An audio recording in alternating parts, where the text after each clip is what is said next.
In the headlines, President Buhari presidential aspirants to produce consensus candidates.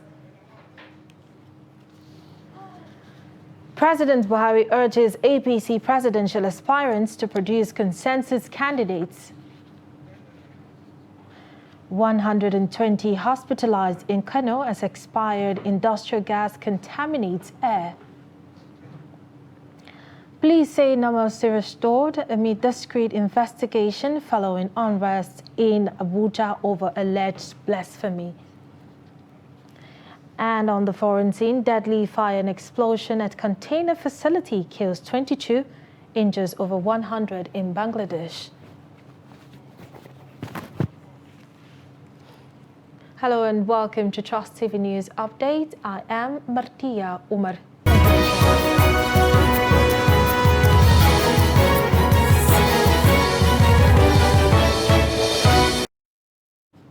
And now the news in full.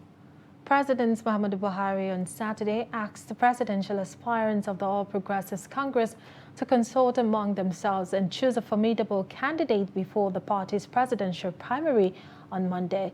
According to a statement signed by his special advisor, Media and Publicity, Femi Adesina, the president gave the advice during a meeting with all the APC presidential aspirants of the state at the State House in Abuja. The meeting is the president's second in a series of consultation with the party stakeholders to ensure that the unity and cohesion of the APC is sustained and to provide direction. The president assured attendees that in the interest of the nation and the party, he would continue to provide effective leadership during the transition process and ongoing consultations. Who will lead the APC to a resounding victory in the upcoming presidential polls?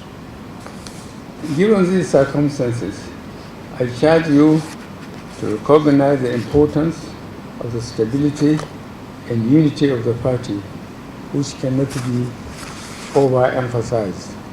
Similarly, I wish to remind you that our choice of flag bearer must be formidable, appealing to the electorate across the board, and should command such ability to unify the country and the capacity to address our critical challenges.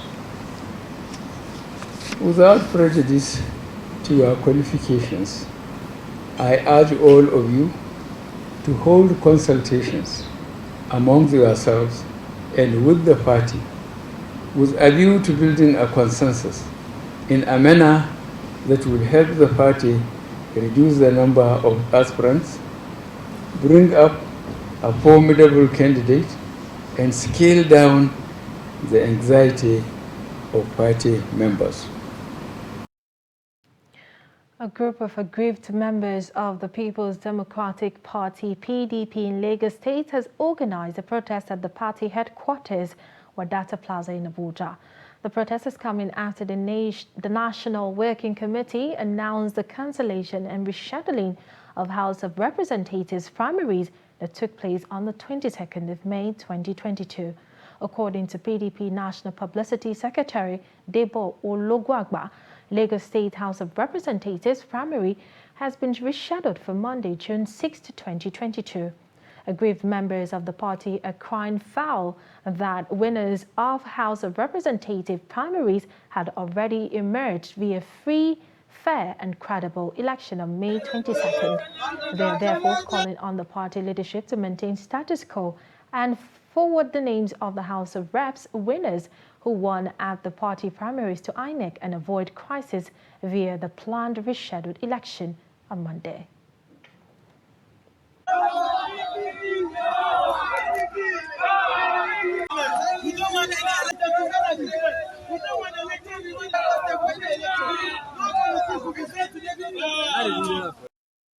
Now to the camp of the opposition APC, where the chairman of the party, Abdullahi Adamu, has said that the party is not happy with the outburst of one of its presidential aspirants, Bola Ahmed Tinubu, in Abeokuta, saying that Tinubu might be sanctioned by the party.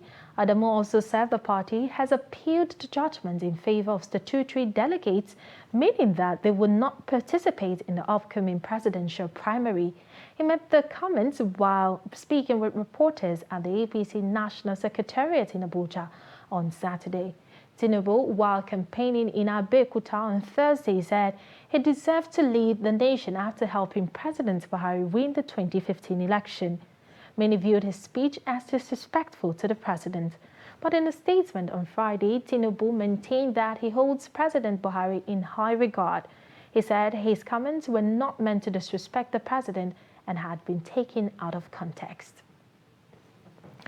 And some members of the All Progressives Congress under the aegis of Gaskiya Youth Movement are asking the Federal High Court in Abuja to disqualify the former Lagos State Governor and presidential aspirant Bola Ahmed Tinubu from the party's presidential primary scheduled for Monday the 6th and the 7th of June 2022.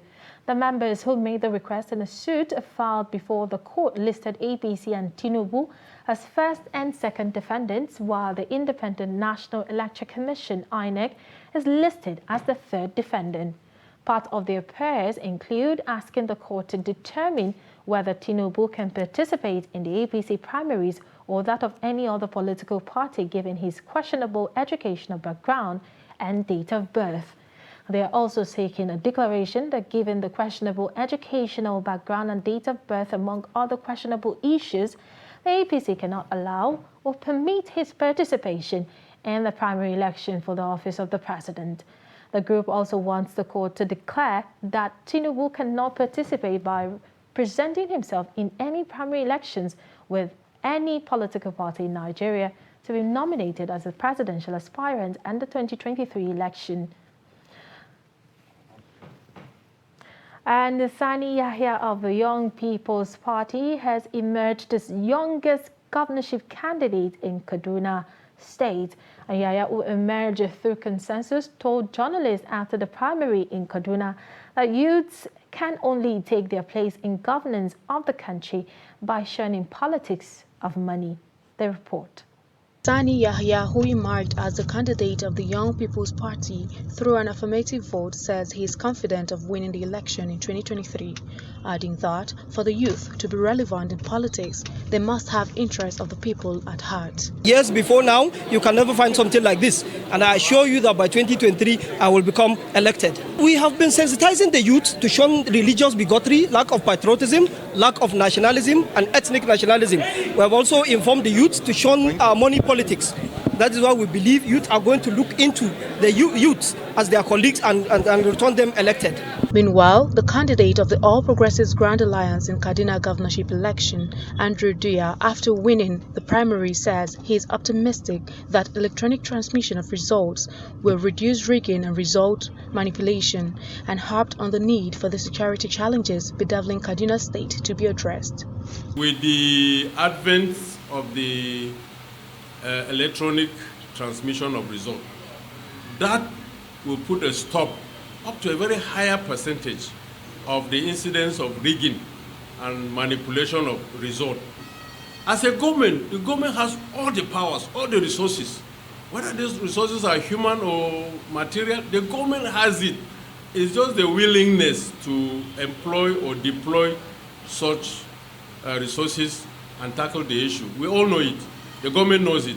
They know what they are supposed to do. And let me be frank with you. The government has the power. It has everything to tackle the insecurity. Today, we only come here to complete the process that is laid down by the Electoral Act to affirm him from delegates from various local governments that comprises Kaduna State, which you have witnessed, we have done. Everybody shouted in affirmative that they have agreed that our candidate Ibrahim Adamu to be the person that will fly our flag in Kaduna State as gubernatorial candidate. With the emergence of Sani Yahya of Young People's Party as the youngest candidate among many candidates in Kaduna State, many believe it is an eye-opener to many young men and women to take the bull by the horn by actively involving themselves in future elections.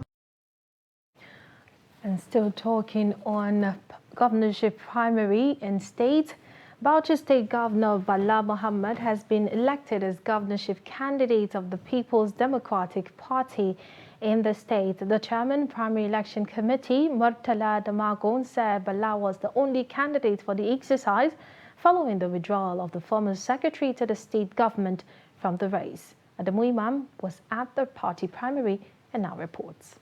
Bala, who had lost his bid for the presidential ticket of the PDP, was the sole aspirant at the primary. Out of the 656 accredited delegates, Governor Bala polled 646 votes, while 10 delegates were absent during the exercise. Announcing the result, Chairman PDP Primary Election Committee, Murtala Muhammad Damagun, said Governor Bala scored the highest votes of 646 and returned him elected as the flag bearer. By the power vested on me as an electoral officer on this occasion, having satisfied with all the electoral process, do hereby declare our last presidential candidate and our new gubernatorial candidate, which is Senator Bala Mohammed. In his acceptance speech shortly after the announcement, Bala Mohammed attributed his success to God and thanked the PDP family for giving him another opportunity to fly the party's flag in the 2023 elections. I'm ready to work with the PDP from the presidential level to the House of Assembly level. And as you know me, I'm going to lead you with justice and equity. And in my own dictionary, there is no laziness. And nobody will lag behind in all within the other constituencies. I thank you most sincerely. I thank the official of INEC for having the patience to come and witness this. This was the second round of primary election as a result of the withdrawal of the former SSG Ibrahim Kashim, which paved way for the governor to clinch the ticket after losing his presidential primary election held recently in Abuja. Adam Imam, Trust TV News, Bauchi. And a 37-year-old Umar Aliyu has been elected as the governorship candidate of the Young Progressive Party, YPP, for the 2023 election in Bauchi State. Aliyu, who was the sole candidate for the election, emerged via voice vote. Adamu Imam was there and now reports. The governorship aspirant was elected by the delegates from all 20 local government areas during the party primaries, which was supervised by officials of the Independent National Electoral Commission and the security agencies.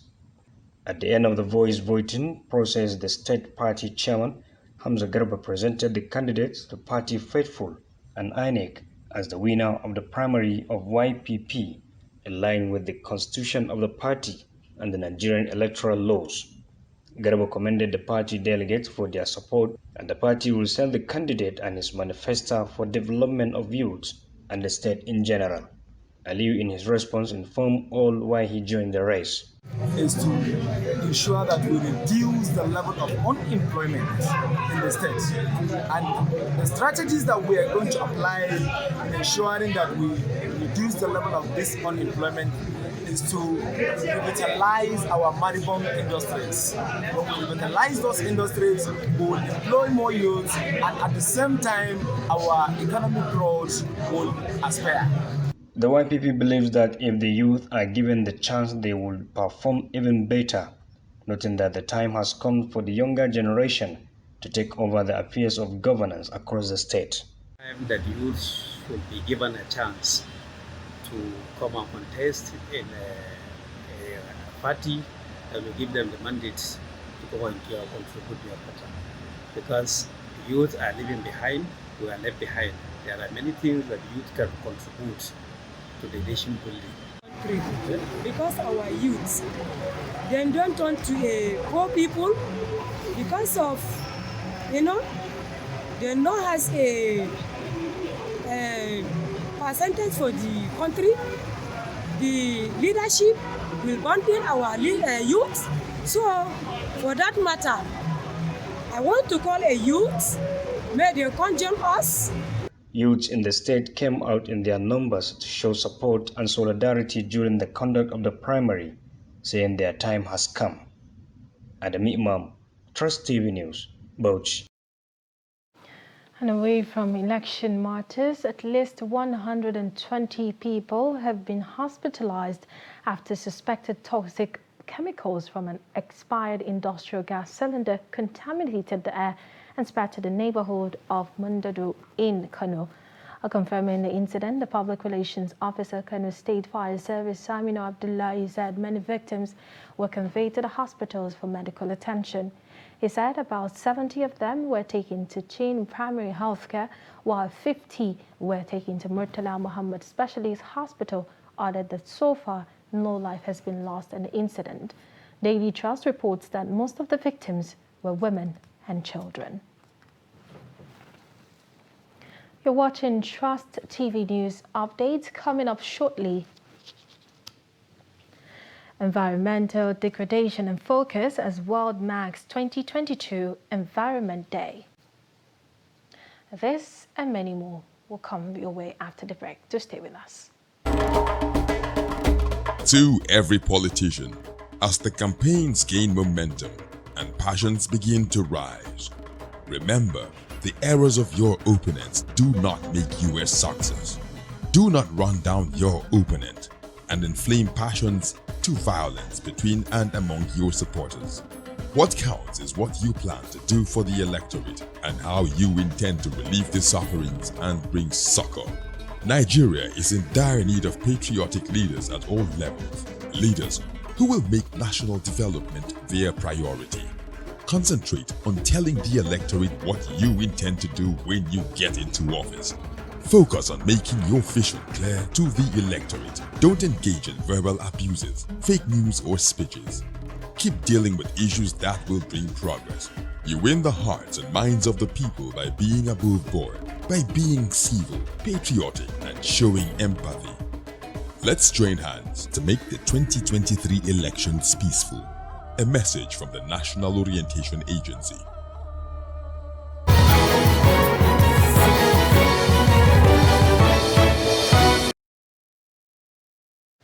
Welcome back. You're still watching Trust TV News Update. But before we continue, another look at our top stories. We told you that the President, Muhammadu Buhari, has urged his APC presidential aspirants to produce consensus candidates. And 120 have been hospitalized in Kano as expired industrial gas contaminates air. And to more news, the FCT Police Command says normalcy has been restored at the scene of the Saturday incident where a 30-year-old member of a local vigilante was killed for alleged blasphemy. A statement from the command's public relations officer, Josephine Ade, says monitoring and surveillance of the area is being carried out to avoid any reprisal attack or breakdown of law and order. She urged residents to go about their lawful duties without fear or apprehension of any kind from any quarters, or discreet investigation continues to unravel facts surrounding the ugly incident and to effect the arrest of the perpetrators. She noted that Commissioner of Police CP Babaji Sunday, while warning against the indiscriminate act of jungle justice, stated that adequate sanctions will be meted on the subscribers of the crude and dastardly act. And the recent act of violence by commercial motorcycle and tricycle riders in the Federal Capital Territory has given residents cause for concern. Apart from blatant disregard for traffic rules, motorcycle rider, also authorities have known as also Okada, found and that his some of the counterpart in riders the are often tricycle, deeply known involved as in Keke, criminal activities. fulfill a New key need regulations will in the soon be transportation introduced to curb sector. the growing However, numbers majority of such riders in the are now FCT. adopting a worrisome aggressiveness and a tendency to descend to violence. Residents have been worried about these traits for a while, but two incidents in Abuja in recent times have brought their activities to the notice of authorities.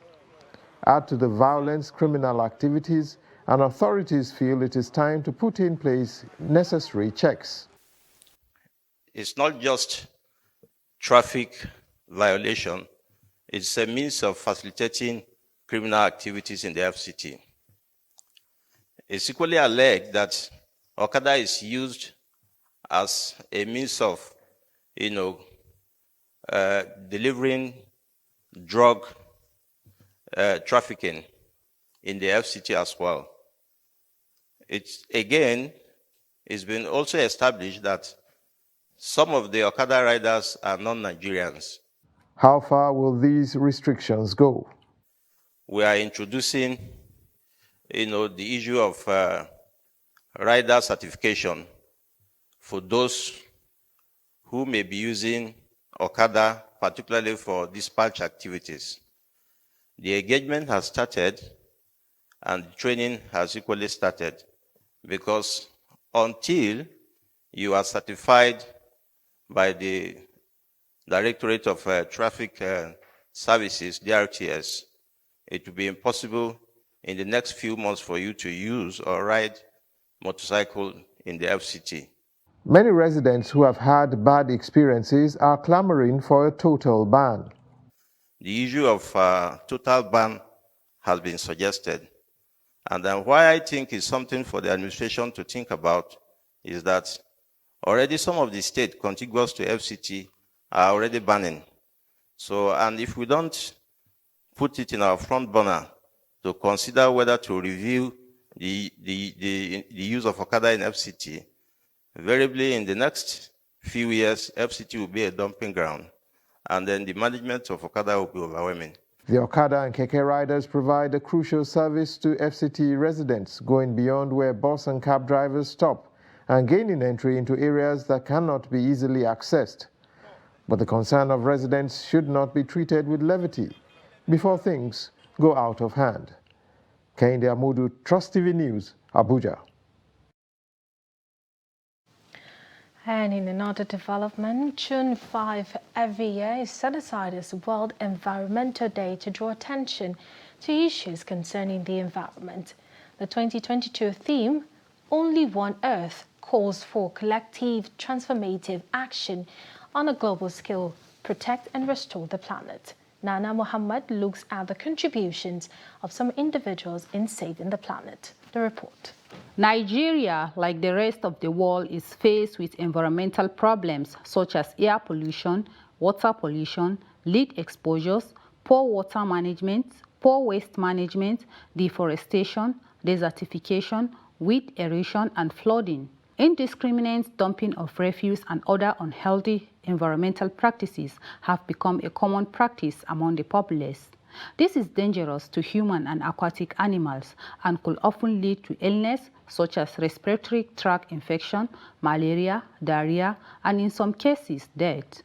A visit to Jai Park in Abuja confirmed this, as indiscriminate dumping of waste has become the order of the day. Plastic and garbage are common trash on site in the relaxation park. John Kefas, a dance instructor at the park, walks us through his daily encounter with human practices that affects the environment. Okay, so you can see things like the containers, all of this. Once they get into the water, they hardly decay. So we have to be aware of all of these materials. Like if you check, that's supposed to be a route for water going out, and a lot of trash come down here from the disposed trash, and then it blocks the environment. So you can see how dirty the environment looks. It's not actually beautiful even to the eyes. There's no way you can sit here and then you enjoy fresh air, you enjoy the nature. He said, over the years, people visiting the parks are not aware of the danger of casual habits of throwing trash into the surrounding river. Unlike others, he says, he regularly cleans the areas where he works and makes a living.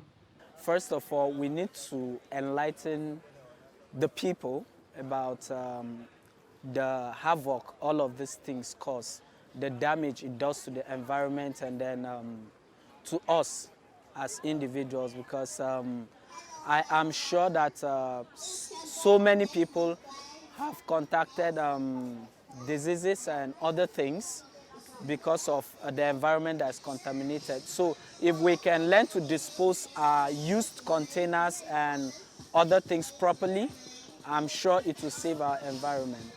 To complement his efforts and that of others, the government has to step in.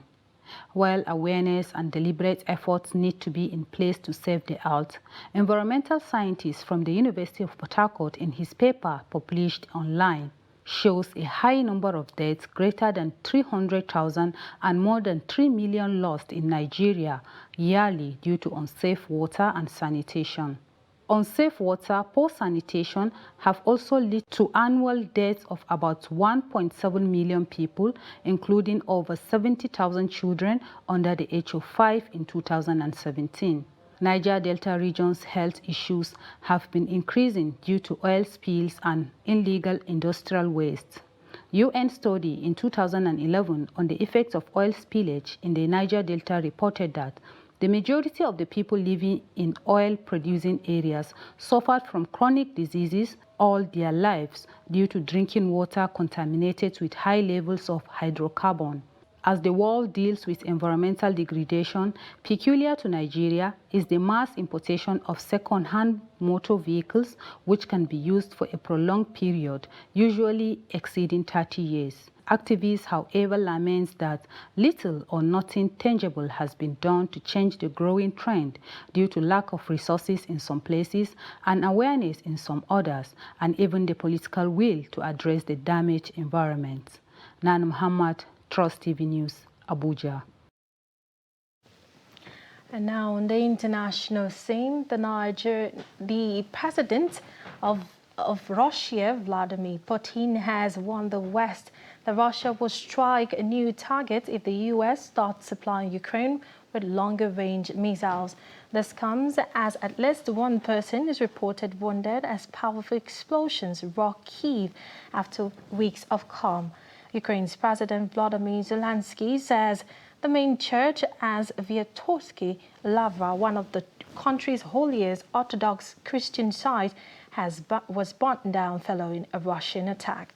He said street fighting is continuing in the city and the weather situation remains extremely difficult for Ukraine. And that ends the news update on Trust Television at this hour. For more updates, follow us across all our social media platforms. I am Martia Umar. Thank you for watching and stay tuned.